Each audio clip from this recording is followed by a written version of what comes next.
Hello everyone. Today I would like to show you all how to enable auto factory reset on Samsung Galaxy S23 Ultra.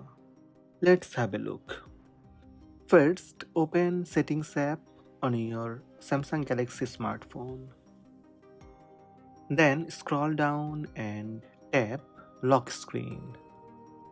Tap Secure Lock Settings. Here you need to enter your PIN or password to confirm it's you.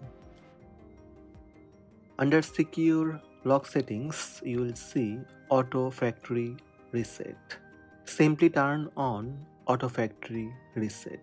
After 20 incorrect attempts to unlock your phone, it will be reset to factory default settings and all data will be erased, including files and downloaded apps. Go back and close Settings app. So these are the steps to enable Auto Factory Reset on Samsung Galaxy S23 Ultra. Hope this video help you. Please subscribe my channel by tap subscribe button. Also tap the bell icon to receive notifications about all new videos.